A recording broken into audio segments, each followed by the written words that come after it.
नमस्कार, voice TV के Facebook live में एक बार फिर आपका बहुत बहुत स्वागत है। और जैसा कि आज रविवार है और मैं हर रविवार को एक महीने से मैं लाइव नहीं आ रही थी, हर रविवार को लाइव आती थी।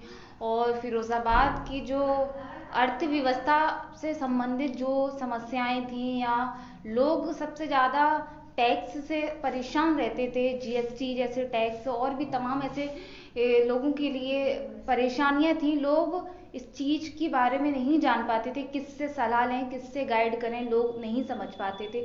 तो मैं हर रविवार को उन लोगों के लिए, खासकर फिरोजाबाद की जनता के लिए हर रविवार को आती थी। हमारे साथ फिरोजाबाद के जाने माने सीए पवन अग्रवाल जी मौजूद रहते थे और हर समय यहाँ पर बैठकर किस तरीके से लोगों को, इस फिरोजाबाद के लोगों को, जो भी लोगों की कमेंट होती थी अर्थव्यवस्था से संबंधित या टैक्स से संबंधित, वो लोगों को बताई जाती थी। और जैसा कि आपने एक चीज नोटिस की कि आज एक महीना लगभग हो चुका है, तो मैं हर रविवार को लाइव नहीं आई थी। हमारे साथ पवन अग्रवाल जी, सीए पवन अग्रवाल जी लाइव नहीं आए थे। तो इसका कारण मैं सबसे बड़ा बताऊं कि कुछ दिनों से इनका स्वास्थ्य खराब चल रहा था और खराब स्वास्थ्य के कारण लाइव नहीं आए थे। और जैसा कि खास बात आज के लाइव में ये है कि सबसे पहले तो सी साहब का मैं बहुत बहुत स्वागत करना चाहती हूँ। और दूसरी बात ये, जैसे कि आपका स्वास्थ्य कैसा है, सबसे पहले तो आप ये बताइए। मैं इसको जी बता दूं? बिल्कुल बिल्कुल। Thank you. मैं जी वॉइस टीवी के अपने सभी जी दर्शकों का बहुत बहुत शुक्रगुजार हूँ। जी मेरे इस बीमारी के पीरियड में वॉइस टीवी के कई दर्शकों का मेरे पास फ़ोन पहुँचा कि जी सर क्या बात हो गई, ये प्रोग्राम क्यों नहीं आ रहा। जी मैं कोविड पॉजिटिव हो गया था और उसके कारण से मुझे अपोलो दिल्ली में एडमिट होना जी पड़ा 3 अगस्त को। जी 13 अगस्त को मैं वहाँ से डिस्चार्ज हो गया था और उसके बाद में फिर करीब 10 दिन में उसमें रहा एकांतवास में जी। और अब मैं बिल्कुल पूर्ण रूप से स्वस्थ हूँ। बहुत और बहुत मैं अच्छी बात है ये कि सीए साहब जो हैं कोविड जैसी जंग को लड़कर आए और स्वास्थ्य हैं, आज हम सभी के बीच में बैठे हैं। इनके परिवार के लिए और खासकर इनके लिए बहुत ही ज़्यादा खुशी की बात है। जैसा कि कोविड वो बीमारी जिसे हर व्यक्ति हल्के में लेता है, जिसे हर व्यक्ति ये समझता है कि कुछ भी नहीं है। जैसा कि हर दिन हम लोग बताते हैं, यहाँ पर बैठकर लोग बताते हैं, जैसे कि शाम का लाइव भी देखा, दोपहर में कोमल गुप्ता जी भी आती हैं, लोगों को ये बताती हैं कि कोविड जिससे हर दिन 30 से 40 फिरोजाबाद में कोरोना संक्रमित मरीज मिलते हैं और उससे किस तरीके से आज उसी बीमारी से सीए साहब ग्रसित हुए थे, प्रभावित हुए थे और प्रभावित होकर आज वो ठीक होकर प्रॉपरली यहाँ बैठे हुए हैं। तो हम जानते हैं कि किस तरीके से सीए साहब को कोरोना पॉजिटिव हुए थे, कैसे इनका इलाज चला था और खासकर आइसोलेशन वार्ड में किस तरह से रहे थे। इनसे ही जानते हैं, इन्हीं की जुबानी। जी सर बिल्कुल। मुझे 28 की शाम को, जी 28 जुलाई की शाम को फीवर होना शुरू हो गया जी था, जी जो मुझे 3 तारीख तक लगातार 102 फ़ारेनहाइट टेम्परेचर रहा। जी उस बीच में मैंने दवाइयाँ भी ली जी अपने स्तर से, लेकिन कोई बहुत अच्छा रेस्पॉन्स नहीं आ रहा था क्योंकि मेरी हार्ट सर्जरी हो चुकी है, जी इसलिए थोड़ा सा परेशानी थी। और ये सोच करके कि कहीं और ज़्यादा खतरनाक बात ना बन जाए, जी मैं सीधा अपोलो में एडमिट हो गया। जी वहाँ पर मेरा जाते ही टेस्ट कराया गया, जी पॉजिटिव निकला। वहाँ पर मुझे एडमिट करा दिया गया। तो 10 दिन के दरमियान में मैंने अपोलो में एक बात देखी जो मुझे बहुत अच्छी लगी और वो मैं अपने सभी वॉइस टीवी के दर्शकों को बतलाना चाहता हूँ। जी बिल्कुल। एक तो उन्होंने बुखार वजह, इसका बीमारी का वैसे कोई इलाज नहीं है, जी बिल्कुल। तो सिर्फ उन्होंने एक तो बुखार की टैबलेट्स दी जी प्लस एंटीबायोटिक्स का 5 दिन का उन्होंने कोर्स कराया। ये तो मुख्य दवा थी, बाकी जो हम दवाई ले रहे हैं रेगुलर वो लेते रहिए, उनके हिसाब से कोई मतलब नहीं था। लेकिन जो सबसे बड़ी बात थी वो उनका ये था कि एक तो सुबह और शाम वो कहते थे कि आप गर्म पानी का, जी गुनगुने पानी का जी बिल्कुल। इस्तेमाल करें। खाना खाने के बाद भी वो एडवाइस उनकी ये रहती थी कि आप गुनगुना पानी लें। जी जी और सुबह और शाम वो एडवाइस करते थे कि आप गर्म पानी से गले की सिकाई करें, जी बिल्कुल। नमक डाल करके, उसमें सॉल्ट डाल करके उसकी सिकाई करें। नींद अच्छी लें, पौष्टिक खाना लें।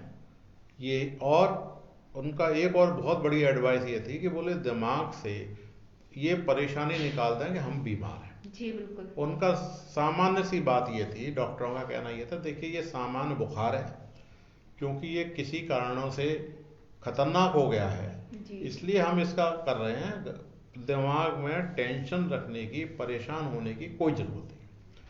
वहाँ के डॉक्टर्स और नर्सेज बहुत अच्छे थे, बहुत ख्याल रखते थे मरीजों का, खाने का बहुत ध्यान रखते थे। जी और उन्होंने सिर्फ सुबह दोपहर शाम भाप का गले का वो कराना और गर्म पानी को एडवाइस करना, वही उन्होंने दिया, देते भी थे। जी तो मैं अपने सभी यहाँ के वॉइस टीवी के दर्शकों को भी यही एडवाइस करना जी चाहूँगा, यदि कहीं जरा सा भी परेशानी महसूस हो जी तो एक तो वो गर्म पानी, गुनगुना पानी, गर्म जी पानी का मतलब बॉइलिंग वाटर नहीं है, गुनगुना पानी है, जी जी उस पानी को हल्का सा जी सुबह और शाम सेवन करें, पर्टिकुलरली खाना खाने के बाद। जी दूसरा, पानी के गरारे जरूर करें, उनके हिसाब से सबसे इफेक्टिव रेमेडी यही थी। दूसरा, जो हम लोगों के उसमें जो चल रहा है गिलो और इसका जो काढ़ा वगैरह चल रहा है, जी जी यदि ले सकते हैं और बना सकते हैं तो जरूर ले लें, क्योंकि ये नुकसान करने वाली चीज़ नहीं है, फायदे वाली चीज़ है। जैसा कि सी साहब जी ये बताइए कि आपको जब कोरोना हुआ तो आप कोरोना पॉजिटिव आए तो आपको कैसे, कब पता चला, कुछ लक्षण थोड़े से। अक्सर ये माना गया है कि जब कोरोना संक्रमित होते हैं या पता नहीं चल पाता है कि किसके, क्योंकि ये एक ऐसी बीमारी है, एक ऐसी कि इसके बारे में कुछ भी डिफाइन नहीं किया जा सकता। आम फीवर आना जैसे जनरली सभी को रहता है फीवर, लेकिन आपको कैसे पता चला? आपने कोई जांच वगैरह कराई तब आपको पता चला? नहीं, इसमें देखिए जो मुझे समझ में आया अपोलो में रह करके, जी स्टार्टिंग तो फीवर से ही होती है। जी जिन लोगों को ये बिल्कुल प्रिलिमिनरी स्टेज है। जी सेकंड स्टेज ये है कि गले में खराश हो जाती है पैदा। जी जी गले में जब खराश हो जाती है, खांसी होना शुरू हो जाता है। जी खांसी जब हो जाती है गले में, जी ये करीब 2 दिन रहती है। फिर इसके बाद में ये लंग्स में उतर जाता है। जी जब लंग्स में उतर जाता है, उस समय थोड़ी सी प्रॉब्लम हो जाती है ज़्यादा। उसमें ऑक्सीजन की भी कमी हो जाती है, लंग्स जो है संक्रमित हो जाता है। ऑक्सीजन की कमी हो जाने के कारण से ऑक्सीजन लगानी पड़ जाती है डॉक्टरों को।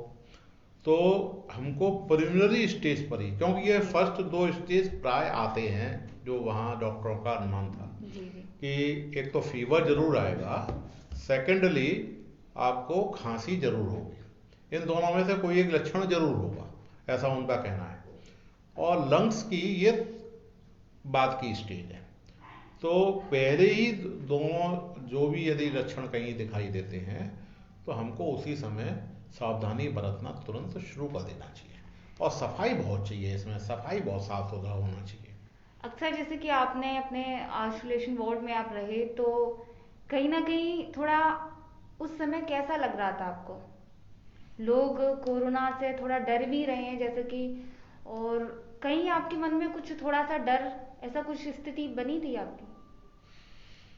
नहीं, देखिए मुझे तो पूर्ण विश्वास था, क्योंकि मैं इससे पहले मेरी हार्ट की भी सर्जरी हो चुकी है जी और बिल्कुल। काफ़ी और भी प्रॉब्लम रही है, मुझे किडनी की प्रॉब्लम है ही है। लेकिन इसके बावजूद भी मेरा तो काफ़ी स्ट्रॉन्ग विल है और मुझे विश्वास था कि ऐसा ये कुछ भी नहीं है, ये तो मैं बहुत साधारण सी चीज़ है और मैं निकल जाऊंगा। और ईश्वर की कृपा से, आप लोगों के उससे जी बिल्कुल। शुभकामनाओं से मैं निकल भी आया था। सबसे बड़ी बात यही है कि टेंशन नहीं होना चाहिए, जी चिंता नहीं करें। हर व्यक्ति बिल्कुल ठीक हो जाएगा यदि ये 2-3 चीज़ों का ध्यान ध्यान रखें। और सिर्फ जो है बहुत ज़्यादा प्रॉब्लम उनको होती है जिनको ऑक्सीजन की प्रॉब्लम हो जाती है। यदि उनको प्रॉब्लम है तो उनको तुरंत डॉक्टरी एड लेनी चाहिए, क्योंकि ऑक्सीजन मिलना बहुत ज़रूरी है। ऑक्सीजन ना मिलने के कारण से बहुत सारे कॉम्प्लिकेशंस हो जाते हैं, ये उनको लेना जी। किस तरह से हमने दिखाया, सबसे पहली चीज़ तो ये है कि आज सीए साहब स्वस्थ हैं और हम सभी के बीच में बैठे हुए हैं। और जैसा कि आपने देखा कि हर रविवार को मैं लाइव आती थी सीए साहब के साथ, और फिरोजाबाद की जो भी समस्याएं लोगों की होती हैं जीएसटी से संबंधित। तो आज जैसा कि आज ये तो सीए साहब के स्वास्थ्य को लेकर थोड़ी बात की गई थी। अब हम बात करते हैं, जो आज का हमारा टॉपिक है वो है जीएसटी। जीएसटी क्या है? गुड सर्विस टैक्स जिसे कहा जाता है इंग्लिश में। आखिर ये है क्या? लोग लोग ये सोचते हैं ये कोई नया, बाकी ये है तो एक टैक्स ही, लेकिन इसका नाम अलग से बदल दिया गया है। आखिर क्यों, किस लिए और क्या है, इसके बारे में हम विस्तार से चर्चा करते हैं। तो सबसे पहले तो जीएसटी क्या है और इसका विरोध क्यों कर रहे हैं लोग, सी साहब जी? देखिए, जैसे जीएसटी का नाम है गुड्स एंड सर्विस टैक्स। जी बिल्कुल। ठीक है ना। पहले क्या था कि भारतवर्ष में बहुत सारे कानून थे। जी बिल्कुल। जैसे एक एक्साइज ड्यूटी था। एक्साइज ड्यूटी जहाँ मैन्युफैक्चरिंग होती थी वहाँ पर लगती थी। सेंट्रल सेल टैक्स था, सेंट्रल गवर्नमेंट लेती थी। स्टेट टैक्स थे, हर स्टेट के अपने अलग अलग टैक्स थे। सर्विस टैक्स था, वो अलग था। इस तरह से करीब 17 कानून ऐसे थे जिसके कारण से विभिन्न स्तर पर टैक्स लगता था, जो माल को खरीदने, बेचने अथवा सर्विसेज को अवेल करने में लगता था। जी। इसके कारण से सरकार ने ये अनुभव किया कि जो हमारे जो फॉरेन इन्वेस्टर्स हैं, जो अपनी फैक्ट्री लगाना चाहते हैं इंडिया में, इतने सारे टैक्सों के मकड़ जाल को देख करके वे घबरा जाते हैं। तो सरकार का सोच ये था कि क्या ऐसा कोई सिस्टम हो सकता है जिससे एक टैक्स पूरे देश में एक साथ लगे। इस चीज को ध्यान में रखते हुए ये सबसे पहले सन 2000 में माननीय श्री अटल बिहारी वाजपेयी जी की कार्यकाल में जीएसटी का इंट्रोडक्शन हुआ, शुरुआत हुई। उन्होंने इसको कॉन्सेप्ट को देश के सामने रखा। जी बिल्कुल। इसके लिए कमेटी बनाई गई, बहुत सारे डिस्कशन हुए, क्योंकि ये सारे स्टेट्स का मामला था। पार्लियामेंट में इसका कॉन्स्टिट्यूशनल अमेंडमेंट होना था। कांग्रेस रीजन जब रखा श्रीमान फाइनेंस मिनिस्टर चिदम्बर साहब ने, उस समय भाजपा क्योंकि अपोजिशन में थी, उन्होंने इसका काफ़ी विरोध किया। गुजरात के नरेंद्र मोदी जी ने इसको ये कह करके विरोध किया कि इससे स्टेट को ही 14,000 करोड़ रुपए का नुकसान हो जाएगा। जी। लेकिन इसके बाद में फिर मोदी सरकार आई। जब मोदी सरकार आई, क्योंकि सरकार को उस समय ये महसूस हुआ कि हमको एक इस टैक्स की आवश्यकता है, मोदी सरकार ने पूरा प्रयास करके इस एक्ट को एक अंजाम दिया और 1 अगस्त से इसको जो है 2017 से इसको जीएसटी लागू किया गया। जो लोगों का बहुत बड़ा विरोध का कारण था, इसको हम बहुत सारा एक तो पॉलिटिकल समझ सकते हैं। नंबर 2, यहाँ पर जो हमने जो सिस्टम एडॉप्ट किया था वो कनाडा बेस्ड सिस्टम एडॉप्ट किया था। जी। तो यहाँ लोगों का कहना यह था इसके कारण से बेहद छोटे छोटे व्यापारियों पर भी बहुत सारी लिखा-पढ़ी बढ़ जाएगी। उनके पास आज इतने साधन नहीं है कि वो इस टैक्स की कंप्लायंस पूरी कर सकें, इसलिए वे बहुत परेशान होंगे और उनके ऊपर अनावश्यक बोझ इसकी कंप्लायंस के लिए बढ़ जाएगा। इन सारी चीज़ों के कारण से इसका बहुत विरोध हुआ। अल्टीमेटली सरकार ने इसको लागू किया। जब भारत सरकार ने सभी स्टेट्स को ये गारंटी दी कि इसमें यदि 5 साल तक कोई भी टैक्स लॉस होगा स्टेट्स को, तो उसकी भरपाई भारत सरकार करेगी अपने कोष से। जब ये सारी बातें होंगी तो इसके बाद में कुछ स्टेट्स ने लागू किया, धीमे धीमे सभी स्टेट्स ने इसको इस समय लागू किया। तो कहीं ना कहीं एक लाइन में ये कहा जा सकता है कि सभी टैक्स का मिला के एक टैक्स। जी, लगभग 17 टैक्स जी, भारत इसमें सरकार ने जो उनको जो खत्म कर दिया, और उसके बाद में सिर्फ गुड्स एंड सर्विस टैक्स, यानी गुड्स मीन्स माल के खरीदने बिक्री पर बिल्कुल टैक्स, सर्विस टैक्स जो हम सर्विसेज अवेल करते हैं जी उस जी पर टैक्स, ये सरकार ने लागू कर दिया। जी। जैसा कि बताया सी साहब ने कि सभी टैक्स को मिलाकर एक टैक्स जिसे जीएसटी कहा गया। आखिर जीएसटी टैक्स कितने प्रकार के होते हैं और ये आम आदमियों के जीवन पर किस तरह का प्रभाव डालते हैं?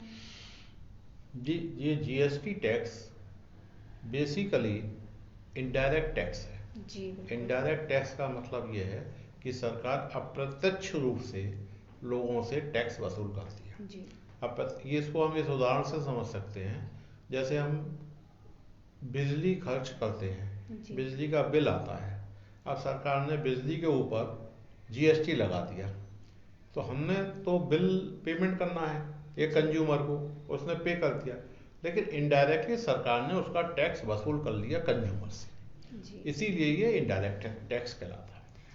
जिस समय सरकार ने ये इंट्रोड्यूस किया था, 4 तरह के टैक्स थे: स्टेट टैक्स, सेंट्रल गवर्नमेंट का टैक्स, जी जी यूनियन टेरिटरी टैक्स और इंटीग्रेटेड टैक्स। इंटीग्रेटेड। इस तरह के 4 टैक्स पूरे जीएसटी को इन 4 हिस्सों में बांटा गया। बिल्कुल, बहुत बहुत शुक्रिया आप लोगों का जुड़ने के लिए। और आज मैं फेसबुक लाइव आ गई हूँ, जैसे कि मेरा हर रविवार को रहता है कि मैं कुछ दिनों से सी साहब के स्वास्थ्य खराब होने की वजह से मैं जो टैक्स से संबंधित जो हमारे साथ जुड़ते थे सी साहब हर रविवार को 12 बजे, तो हम लोग नहीं जुड़ पाते हैं। बहुत सारे लोग जुड़ चुके हैं, बहुत बहुत शुक्रिया आप लोगों का जुड़ने के लिए। आशीष अग्रवाल जी, जय माता दी। बिल्कुल मैं ठीक हूँ। अल्ताफ खान, हेलो, कैसे हो आप लोग? दुर्गा दयाल कुशवा, हेलो, कैसे हैं आप? अल्ताफ खान बोल रहे हैं, अगर हमारी इनकम नहीं है तो क्या हमें भी इनकम टैक्स जमा करना होता है? बिल्कुल, सीए साहब लाइव हैं, आपको बताएंगे। बिल्कुल सर, जैसे कि कुछ लोगों की अल्ताफ खान की ये क्वारी है कि अगर हमारी इनकम नहीं है क्या हमें भी इनकम टैक्स जमा करना होगा?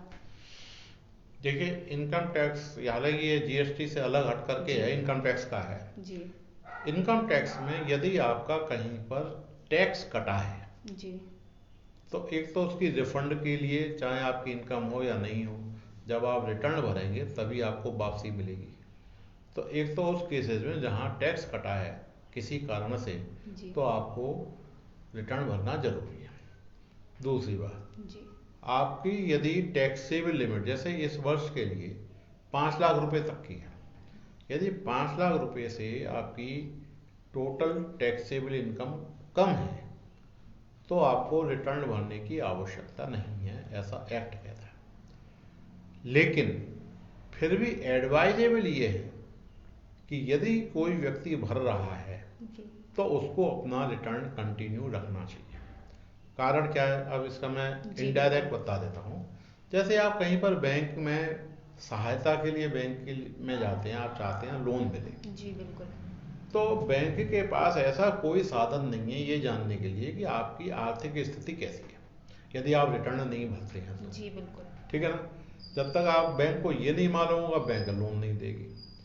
ऐसे केसेस में आपको रिटर्न भरना जरूरी है, क्योंकि वो रिटर्न ही एकमात्र साधन है जिसके आधार पर बैंक अधिकारी ये समझ जाते हैं कि इस व्यक्ति की कितनी आय है और कितना उसकी रिपेइंग कैपेसिटी हो सकती है, उसके आधार पर वो लोन का आकलन कर लेते हैं। जी बिल्कुल ठीक है ना? ऐसे केसेस में हमको बहुत ज़रूरी हो जाता है। दूसरा, जो प्रैक्टिकल मैं कुछ एक्सपीरियंस बतला रहा हूँ, जैसे आप सपोज मान लिया किसी व्यक्ति की 2 लाख रुपए की इनकम है जी साल भर में, और उसने से 1.5 लाख रुपया खर्च कर दिया अपने परिवार पर, जी 50,000 रुपये बचे। इस तरह से उसके 50,000 रुपये एक 5-6 साल में लगातार बढ़ रहे हैं या बच रहे हैं, जी करीब 2.5-3 लाख, 4 लाख, 5 लाख रुपया हो गया। अब वो कोई बिजनेस शुरू करता है तो उसमें पूंजी लगाता है। अब पूंजी लगाएगा तो जाहिर सी बात है, जो उसका संचित धन है, जो उसने कैपिटल बनाई है, वो लगाएगा।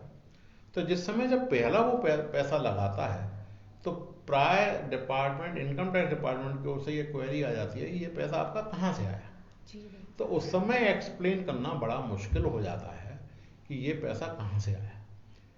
इसलिए अच्छा यही है और एडवाइजेबल यही है कि यदि आप अपना रिटर्न भर सकते हैं, क्योंकि सरकार ने अब इतना इजी कर दिया है, जी आपको किसी वकील चार्टर अकाउंटेंट की भी जरूरत नहीं है। आप उसको देखिए, अपने आप फाइल कर सकते हैं, ये बहुत इजीली कर सकते हैं, वहाँ कोई प्रॉब्लम नहीं है आपसे। क्योंकि हर जगह जहाँ भी कहीं गलती होती है तो डिपार्टमेंट का ही सॉफ्टवेयर आपको बतलाता है यहाँ पर ये गलती है। तो इसलिए हमारे ख्याल में लोगों को भरना चाहिए, और इससे एक फायदा असल में भारत सरकार को भी होता है कि जब रिटर्न भरते हैं तब पूरा एक डेटा कलेक्ट होता है सरकार का, इसलिए भरना चाहिए। बहुत सारे और लोग जुड़ चुके हैं। अल्ताफ खान जी, आपका जो क्वारी थी उसका सवाल दिया गया। आशीष अग्रवाल, प्रशांत पाठक जी भी जुड़ चुके हैं, बहुत बहुत शुक्रिया। Ayush Bhardwaj, welcome back sir. बिल्कुल सर, आ गए। Thank you very much. Altaf Khan बोल रहे हैं प्राइवेट कॉलेज में एडमिशन के लिए एजुकेशन लोन कैसे लें? मुझे एडमिशन लेना है बीए एमएस में। जी बिल्कुल, आपकी क्वारी का कुछ आंसर दिया जाएगा। जी, आपको जो एडमिशन लेना है जी उसके लिए सबसे ज़रूरी बात यह है कि जो आपका कोर्स है जी वो रिकॉग्नाइज होना जी चाहिए, जी और आप अपने क्षेत्र के जहां आपका बैंक अकाउंट पहले से है वहां के ब्रांच मैनेजर साहब से आप मिलिए उस कोर्स की सारी डिटेल के साथ में। जी आप इंडिया में रह करके भी पढ़ाई कर सकते हैं, और इंडिया के बाहर जाने के लिए भी जो खर्चा वो बैंक उसके लिए लोन देती है।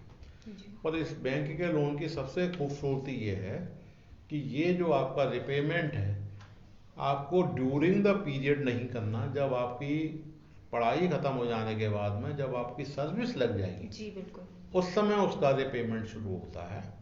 तो और ये सरकार ने इसीलिए शुरू किया है जिससे कि कोई मेधावी छात्र जी छात्रा आर्थिक अभाव के कारण से उसकी पढ़ाई न छूट जाए।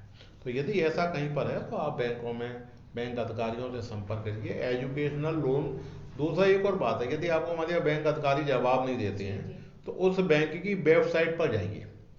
जी हर एक आदमी अब इंटरनेट जानता है, वेबसाइट पर जाइए, वहाँ जी पर एजुकेशनल लोन डाल दीजिएगा तो आपको उसकी सारी रिक्वायरमेंट कंप्लायंस पूरी मिल जाएगी। जी उसको आप डाउनलोड कर लीजिएगा, उसके साथ में देखिएगा हम उसके अनुरूप बैठते हैं, जो चीज़ें कमी हैं उसको पूरा कर लीजिए और उसको लेकर के आप अधिकारी के पास जाइए, आपका लोन हो जाएगा। यदि क्योंकि जनरली बैंक मैनेजर शिकायत यही है कि वो नहीं बतलाते हैं, जी तो आप परेशान मत होइए, सीधे आप वेबसाइट पर जाइए उस बैंक की, जी वहाँ पर आप एजुकेशनल लोन डालेंगे, सारी पूरी रिक्वायरमेंट आ जाएगी।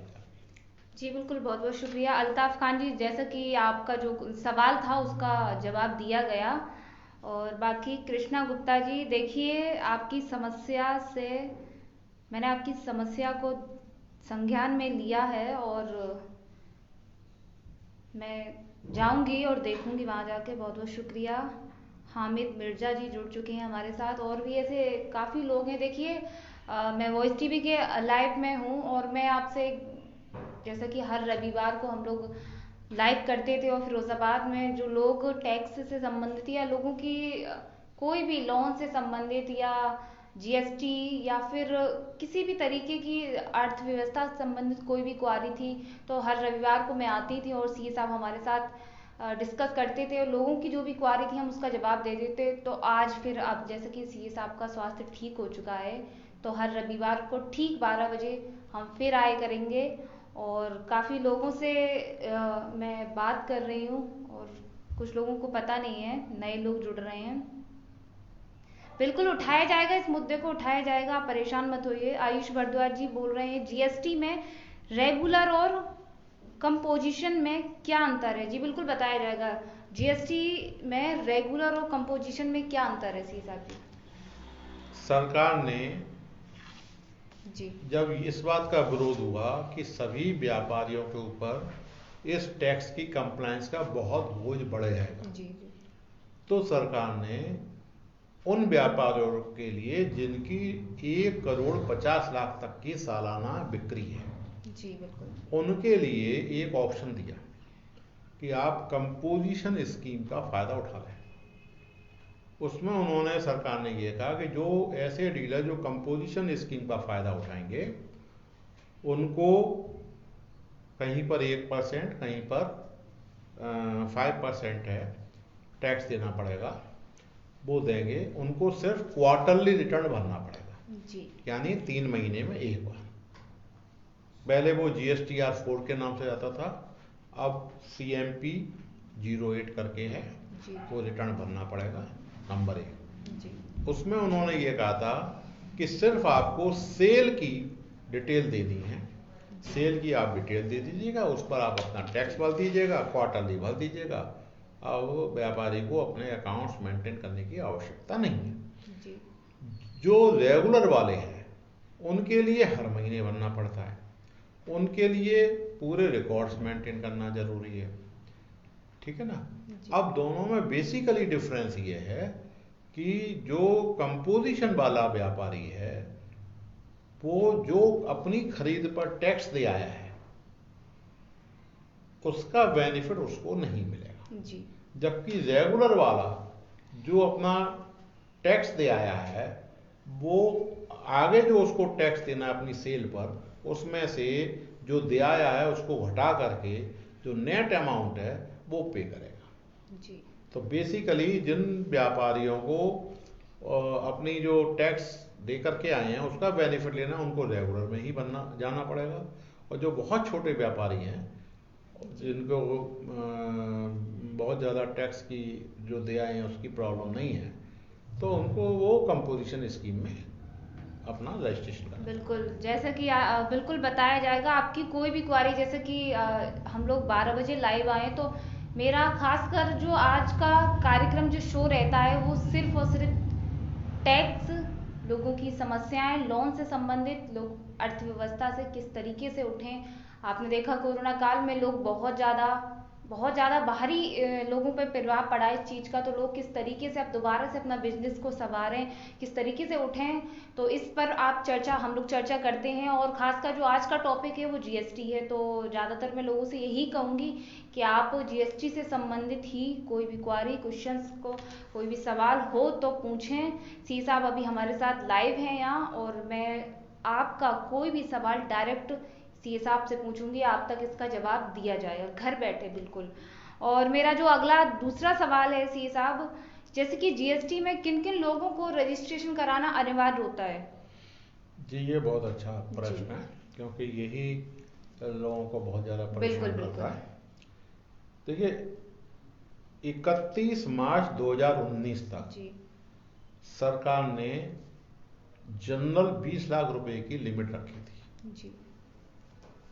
उस लिमिट को बढ़ा करके 1 अप्रैल 2019 से अब वो 40 लाख की हो गई है। इसका मतलब ये हो गया कि 40 लाख रुपए के टर्नओवर वाले व्यापारियों को अपना रजिस्ट्रेशन कराने की GST में आवश्यकता नहीं है, नंबर 1 जी। ठीक है ना।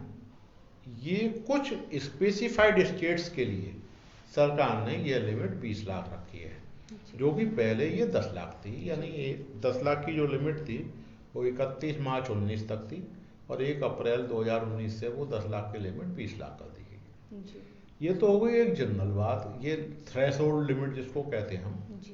लेकिन फिर भी कुछ ऐसे बहुत सारे व्यापारी हैं जिनको रजिस्ट्रेशन कराना जरूरी है, चाहे उनकी 0 टर्नओवर हो, चाहे 1 रुपए का टर्नओवर। जैसे यदि कोई व्यापारी इंटर स्टेट सेल करता है, इंटर स्टेट का मतलब एक स्टेट से दूसरे स्टेट में, से यूपी का व्यापारी है, अपना माल से बिहार में बेच रहा है, मध्य प्रदेश में बेच रहा है, तो उसको अपना रजिस्ट्रेशन कराना ही पड़ेगा। इसी तरह से जो ई-कॉमर्स वाले व्यापारी हैं उनको भी 1 रुपए का भी यदि होगा तो उनको रजिस्ट्रेशन कराना पड़ेगा। जो व्यापारी ऑनलाइन ट्रेड करते हैं, आपने देखो ना बहुत सारी चीजें ऑनलाइन आती हैं, अमेजन से आती हैं, तो चाहे भले वो 50 रुपए का बिल हो तब भी उस पर GST लगेगा। इसी तरह से कुछ केस एक्ट में कुछ व्यापारियों के बतलाया गया है कि वो TDS काटेंगे। ऐसे सभी व्यापारियों को अपना रजिस्ट्रेशन कराना पड़ेगा। कुछ व्यापारियों के लिए एक्ट में टीसीएस काटने के लिए बोला। जैसे ये जितनी भी कॉमर्स वाली कंपनियां हैं, यदि वो सेल करती हैं तो 1% वो टीसीएस काटती हैं। उनके लिए रजिस्ट्रेशन कंपलसरी है। टीडीएस वालों के लिए, टीसीएस वालों के लिए, इंटर स्टेट वालों के लिए, ई कॉमर्स वालों के लिए, इन सभी के लिए उसमें लिमिट ये 40 लाख के काम नहीं करेगी। उसमें तो 1 रुपये का भी टर्नओवर होने पर आपको रजिस्ट्रेशन करना होगा। जी बिल्कुल, बहुत सारे और लोग जुड़ चुके हैं। बहुत बहुत शुक्रिया आप लोगों का जुड़ने के लिए। शमसुद्दीन कुरैशी, सेमंत पर कितने जीएसटी हैं?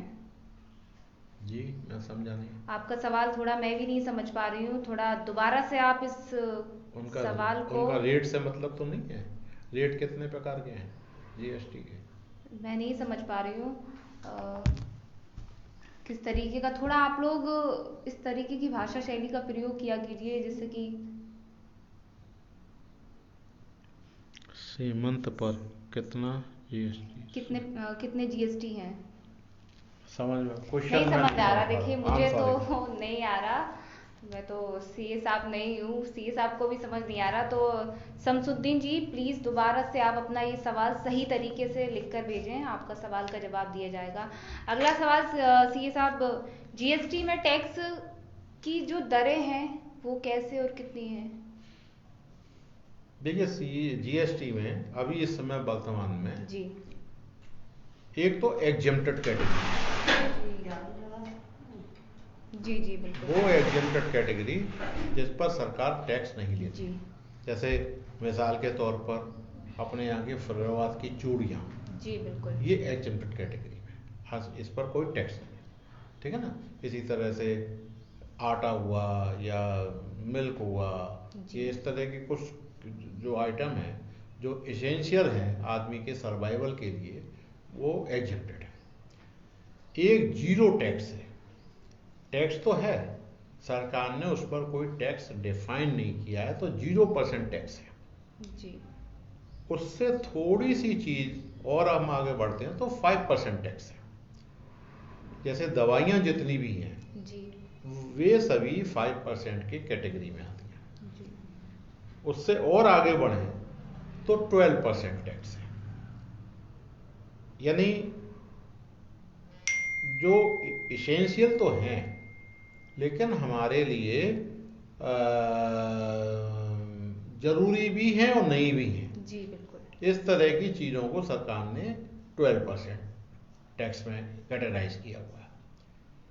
मेजर जो बहुत बड़ा जो हेड है सरकार का वो है 18% का।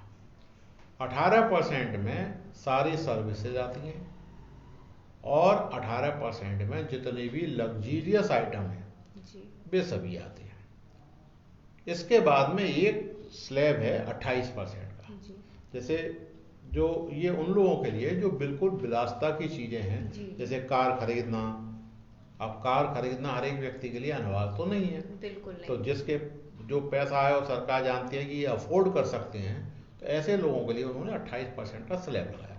जी ये स्लैब जीएसटी जो काउंसिल बनी हुई है आदरणीय फाइनेंस मिनिस्टर जी के जी अध्यक्षता में, ये वो ही डिसाइड करती है। अब स्टेट को ये फ्रीडम नहीं है कि वो अपने हिसाब से टैक्स को घटा बढ़ा सके। जी जी बहुत बहुत शुक्रिया। और काफ़ी लोग जुड़ चुके हैं। मोहम्मद रेहान सिद्दीकी, विनोद शर्मा जी बहुत बहुत शुक्रिया। देखिए शमसुद्दीन कुरैशी, आपका जो सवाल है दोबारा से करें तो मुझे थोड़ा दुख है कि आपके सवाल का जवाब नहीं दिया जा रहा, और ख़ासकर हम इसी मुद्दे पर चर्चा कर रहे हैं जीएसटी पर। और जैसे कि आपका जो सवाल सेमंत पर कितने जीएसटी हैं तो मैं नहीं समझ पा रही, सीए साहब भी नहीं समझ पा रहे, तो इसको दोबारा से आप भेजें। और भी काफ़ी लोग जुड़ चुके हैं, बहुत बहुत शुक्रिया। अगला सवाल हमारा जीएसटी में जो रिटर्न किस प्रकार भरे जाते हैं सर? जनरली जीएसटी में मंथली रिटर्न की व्यवस्था की हुई है सरकार जी ने। उसमें क्या किया सरकार ने, व्यापारियों से ये कहा कि आप अपनी जो सेल कर रहे हैं जी आप सिर्फ उसका रिटर्न भर दीजिए। तो एक व्यापारी के लिए जो सेल है दूसरे व्यापारी के लिए वही परचेज है। जी तो सरकार ने ये कहा कि आप सेल का रिटर्न भर दीजिए। परचेज का रिटर्न उस दूसरे व्यापारी के लिए ऑटो पॉपुलेटेड है, यानी उसको भरना नहीं पड़ता।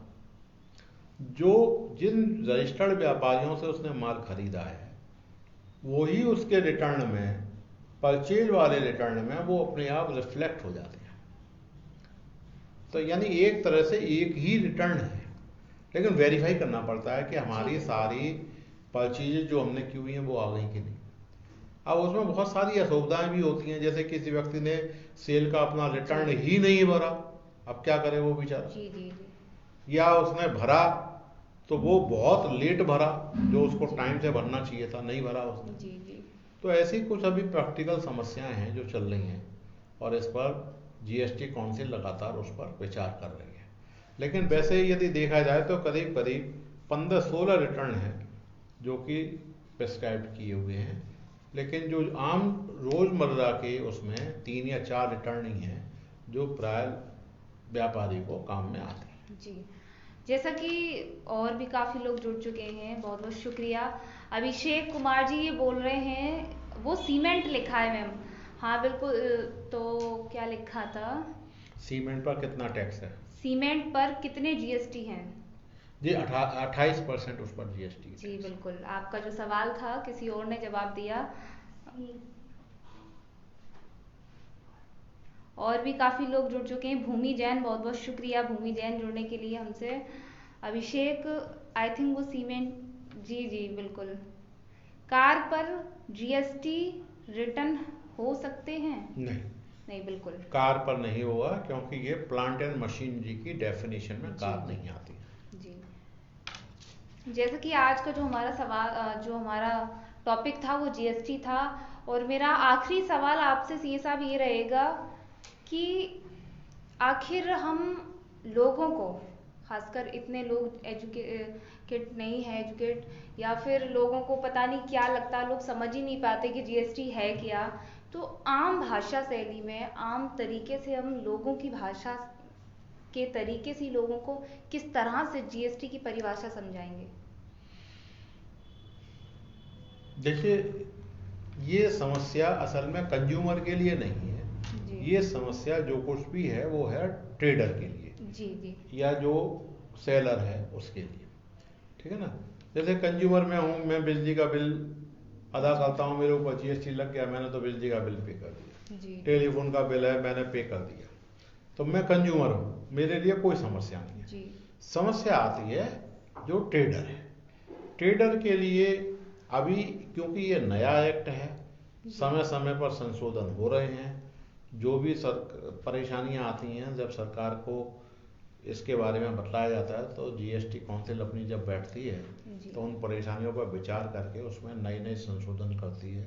लगातार संशोधन हो रहे हैं, तो इसमें थोड़ा सा ये परेशानी का चीज़ तो है, लेकिन बहुत ज़्यादा परेशान होने की और घबराने की बात इसलिए नहीं है क्योंकि सरकार लगातार प्रयासरत है इसको सरल और अच्छा बनाने के लिए।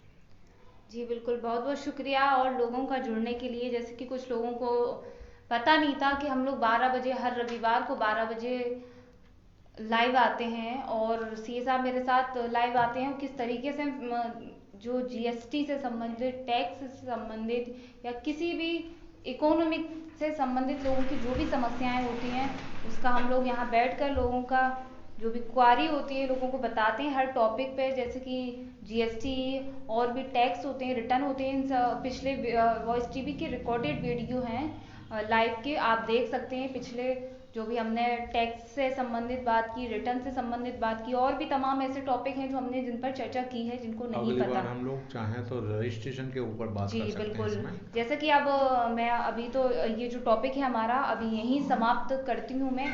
अगला क्या टॉपिक रहेगा, किस मुद्दे पर हम बात करेंगे, सीए साहब आपको बताएंगे। अगला टॉपिक अगले रविवार को हम लोग जीएसटी के रजिस्ट्रेशन पर ही बात कर लेते हैं, क्योंकि ये सिंपल प्रक्रिया है, व्यापारी स्वयं अपने आप से भी कर सकते हैं, और यदि असुविधा होती है तो उनको अपने अपने टैक्स कंसल्टेंट से मशवरा कर लेना चाहिए। तो बहुत छोटी सी प्रक्रिया है, और इसको रजिस्ट्रेशन की क्योंकि अनिवार्यता है, इसलिए रजिस्ट्रेशन के ऊपर अगले टॉपिक में जीएसटी पर हम बात करें। जी बिल्कुल, जैसा कि आज का जो हमारा टॉपिक था वो जीएसटी था, और अब अगले रविवार को भी हम लाइव आएंगे ठीक 12 बजे। और टॉपिक जो हमारा है जीएसटी रजिस्ट्रेशन रहेगा। और जो लोगों को नहीं पता कि आज जो हमारा टॉपिक था जीएसटी था, जैसे कि हर जगह बहुत ही ज़्यादा अहम और बहुत ही ज़्यादा लोगों के लिए थोड़ा चिंता का विषय भी बन गया है। लोग नहीं समझ पा रहे कि जीएसटी है क्या, जीएसटी कौन सा टैक्स आ गया है, कैसे भरें, कैसे क्या करें। इस पर जो लोग बिल्कुल, जैसे कि जाते जाते कुछ और सवाल आ रहे हैं लोगों के, जो सड़क की सब्जियां, सड़क के किनारे जो सब्जियां दुकान लगाते हैं, अब उनको भी टैक्स देना पड़ेगा। बिल्कुल, नहीं, बहुत बहुत शुक्रिया।